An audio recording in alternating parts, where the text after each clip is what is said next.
Hello, and welcome back to another episode of the Chris McPherson Show, another daily dose for your sporting content, Phil.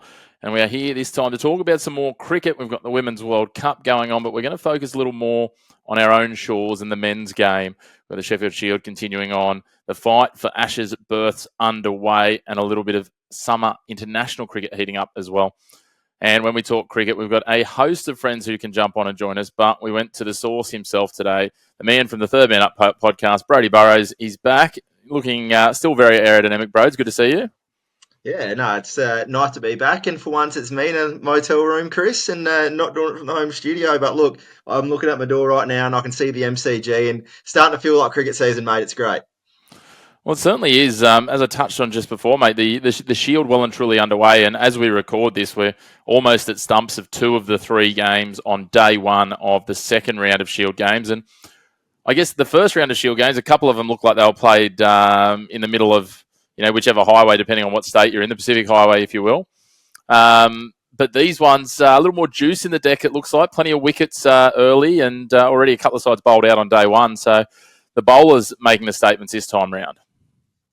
Yeah, exactly right. And I think if you go and watch that South Australian game, Alex Carey and Jake Lehman absolutely giving them wickets away in those ones with a couple of poor shots. But yeah, look, that pitch down in Tassie, you could have played on either one of the four that was next to it, and it would have looked the same if you painted a bit of white paint across them. But look, I think it's great. You go in there, and if you can play on those pitches, then you can play on these good ones once you do, get to the high level. But look, mate, there's storylines everywhere. Day one of the Sheffield Shield, and it feels like half of Australia's watching. I don't think we've ever had this many eyes on the Sheffield Shield product, which is so good for Australian cricket in general. It certainly is. I'm not sure how it is for productivity at workplaces, but that's not our concern. Exactly right. Good for my workplace. Well, it certainly is good for your workplace when your bread and butter is cricket. Let's talk about a couple of the pieces that have happened in this round, and then we'll talk more broadly. But the first of which, and we talked about this on the show the other day, the substitute rule that's been brought in didn't take too long to get enacted. We are in round two, and Sean Abbott has the illustrious history of being the first man, I think, split the webbing of his right-hand fielding and was replaced by Charlie Stobo.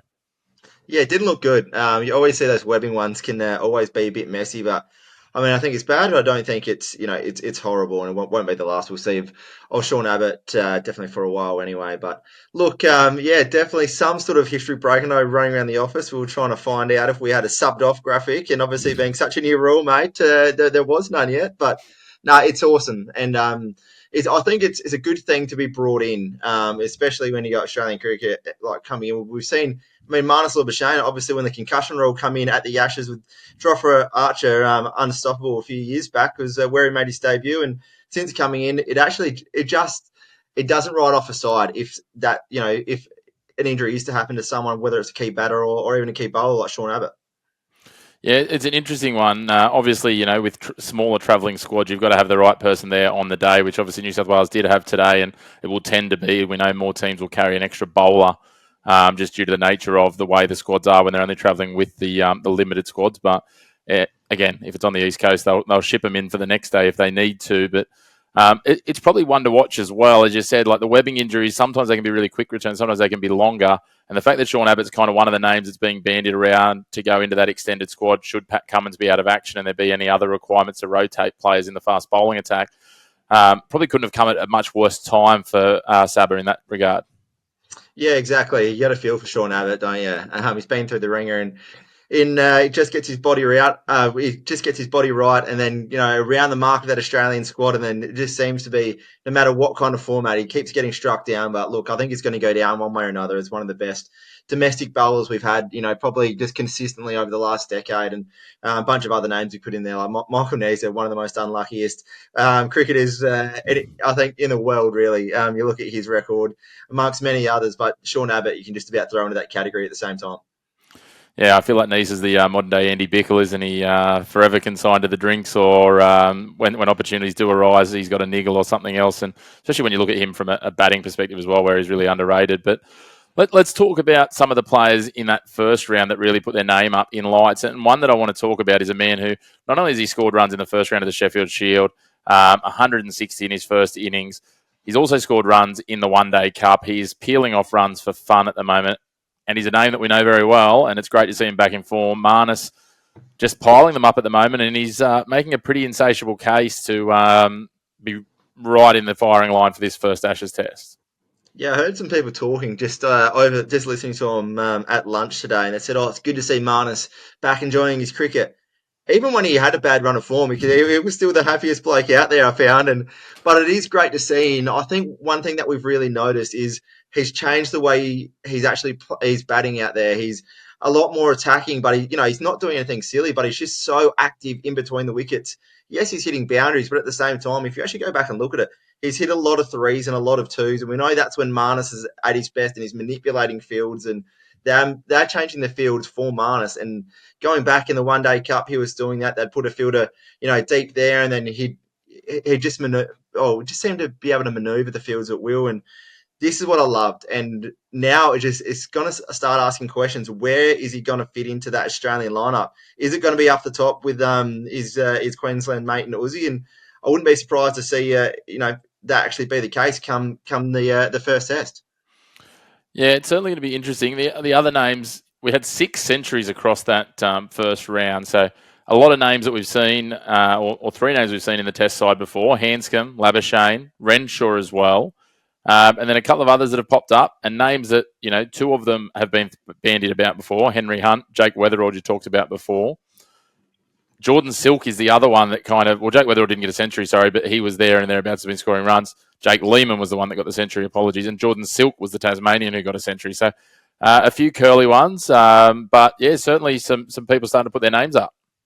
Yeah, and it is good to see. I think we're now noticing the Sheffield Shield and it's been proven for the last 5 or 6 years when we have brought in players that like Bo Webster, for example, was just battled out. Had a really good 12 months of form leading in, and then since he's come into that Australian side, he's looked right at home. And I think you could probably say maybe 5 or 6 years ago, the batters that were coming from the Sheffield Shield, they'd have 1 or 2 goes and just didn't quite look up to the level consistently at test level. Whereas now we're finding our players are going straight in and handling international level, not easily, but they're handling it, without that big step up that it seems to be. So, look, it's going to be a really interesting test series, and every day is a day closer to the Ashes, mate. It's just a real good feeling, and not just that, but we've got even probably the biggest one-day international set of matches coming up that we've seen for a long time here in Australia.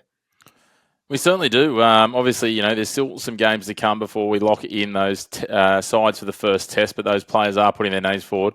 But we head into this Australia versus India white ball series, and we were talking about it off air before. It's the summer of cricket is just beginning, but then we forget we had the winter of cricket in Darwin, Cairns, and Mackay with that exciting, those two, the T20 and the One Day series that was split 2-1 and 2-1 respectively. So, really looking forward to this. Obviously, it's a bit more of a fresher looking Indian side as a few players start to make way and they start to go through that generational change that we're undoubtedly about to experience in the next few years. But this is, it gets underway this weekend. I can't wait. This is going to be exciting. We've got an opportunity to see basically 2 of the best sides in all formats go toe-to-toe. Australia's come back from that New Zealand series. 3 one-dayers into, I think, 5 T20s before we get to that first test. So sort of over the next 4 weeks or so, we've got 7 games up against India all around the country, and it all gets underway at Perth on Sunday. So this is going to be great. It's going to be a great chance, as always, for a few people to start, really fixturing themselves in as we start to look to white ball World Cups in the not too distant future as well. Yeah, super exciting. I think ticket sales are through the roof. I think it might even be sold out in one of them, which is fantastic. And I think anytime India play Australia, we saw it last year with the Test series, how intense both sides are, and with Virat coming back to the shores potentially for the last time too here as well, Chris. So we don't know that. So no doubt there's always going to be that big turnout, and I wouldn't be surprised to see this one as a 50-50 split with fans. Yeah, I think, there'll be plenty of Indian fans, expats and travelling fans that would have bought tickets to this. It's going to be absolutely mouth-watering, so we can't wait to see that. As we'll be doing recaps of the games after each of the games. Looking forward to that. It's really heating up. We've got some other test series going on. As I said, we've got the Women's World Cup as well. The girls will be back in action across Thursday night, Australian time. And on top of that, mate, the one thing that we didn't talk about, and you've just put this up just before you've come on here, We had two of the, I guess, knocking on the door to being incumbent players, two players that have been in the Australian Test side in recent summers at different points, going head to head.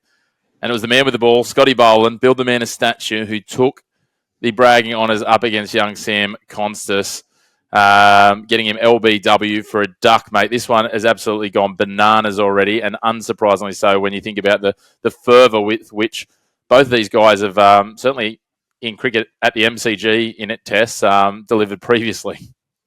Yeah, he might have been a little bit stiff, Sammy. I reckon it might have been sliding down leg, but it wasn't just that. Like, if you go back and you watch the first four balls of this innings, and I actually plead everyone to go and watch it, it was an absolute masterclass. It was an nice little gentle outswing, and then an inswinger that cut Sammy in half. Nice little outswing on a length, and then back inside, straight onto the pads. And we know Sammy, he does like to step in front of his stumps, where he can be caught out and has been caught out, unfortunately, recently by doing that. But it was just Scott Bowen at his best, and it was so good to see. And it was just, I think if there was any English batters watching that who thought they had Scotty Bowen under control, they would have watched that. And I think they might have been second guessing themselves a little bit because on a pitch that was doing a little bit, Scotty, we've seen it time and time again. Scotty Bowen's one of the most dangerous bowlers in the world. We certainly have. And I tell you what, the bowlers are doing things with aplomb. I think we're up to about 33 wickets at last count, with all three of the matches having 10-plus overs left in the day. So I would not be surprised if that number ends up being 35, 36, 37. It's been a day for the bowlers.